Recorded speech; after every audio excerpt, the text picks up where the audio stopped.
bien putain, qui bien souvent est les mêmes. Femme normale, star ou boudin, femelle en tout genre, je vous aime. Même à la dernière déconne, je veux dédier ces quelques... Il est toujours élégant, il ne fait aucun effort et c'est souvent pour vous, mesdames. Oui, Frédéric, bonjour. Bonjour, Laurent. Des femmes qui ont eu un destin hors du commun, Oui. on va en parler, il y en a pas mal. Ah oui. Et elles ont toutes éposé du beau monde, d'ailleurs. Oui, C'était des femmes d'eux. C'est agaçant, cette phrase, d'ailleurs, souvent. Oui, non, parce que je pense qu'il faut la retirer, cette phrase, Voilà. effectivement. On va le prouver, d'ailleurs, avec cette chronique. Je compte sur vous. Parce que, alors, il suffit de citer quelques noms pour comprendre que ces femmes ont épousé des hommes de pouvoir, mais ces femmes ont le pouvoir. Alors, c'est là où c'est tout Oui, tout parce en que c'est finesse. discret, Oui, bien sûr. c'est souvent efficace, C'est très efficace. mais c'est pas toujours reconnu. Non, ça n'est enfin, en tout cas, dans ces cas-là, ça n'est jamais reconnu. Alors, on va parler de femmes très anciennes, si je puis dire, ou d'histoires très anciennes, d'histoires d'amour, et puis des histoires d'amour très récentes, avec que des Françaises qui sont arrivées dans les allées du pouvoir. Alors, on commence avec une des plus... Ah bah oui, là, évidemment, avec ce tableau... Là, j'ai le catalogue, là. Oui, absolument. Magnifique. Et justement, elles sont toutes là, toutes celles que l'on va voir en image.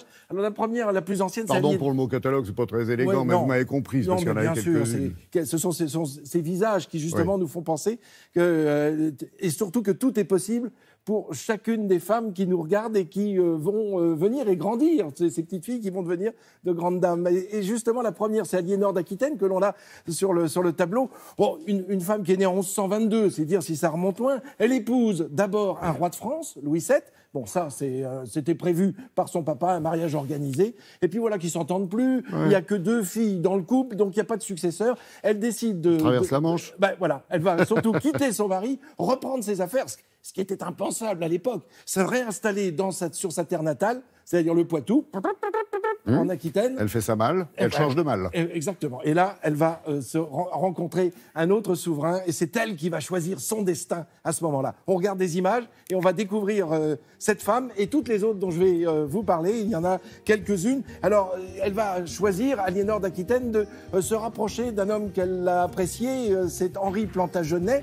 Il est comte d'Anjou, et à eux deux, ils vont avoir un territoire très vaste, mais figurez-vous que quelques années après, il devient roi d'Angleterre. Elle est donc souveraine aux côtés de son mari, et ça va être la maman de Richard Cœur de Lion. Donc c'est dire si elle a un pouvoir, évidemment. Autre exemple avec Henriette Marie de France. Alors qui est-elle? C'est la fille d'Henri IV et de Marie de Médicis.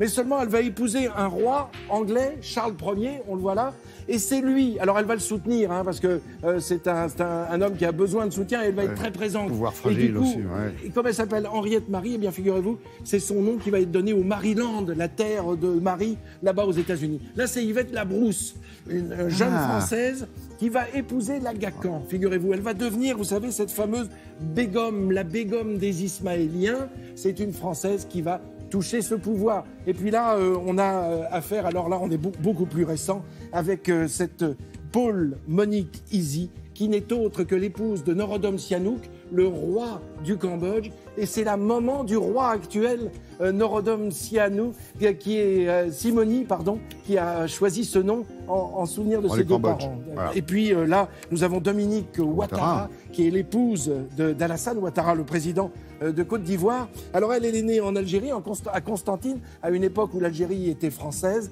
Elle est donc française, elle fait ses études en France, et puis elle a rencontré cet homme. Et là, la dernière que je voulais vous présenter, c'est Madame Sylvia Bongo Ondima, l'épouse d'Ali Bongo, le président du Gabon. Alors voilà, on a parcouru avec toutes ces femmes, tous les continents et toutes les époques, et prouvé que souvent, alors au début, les mariages étaient forcés.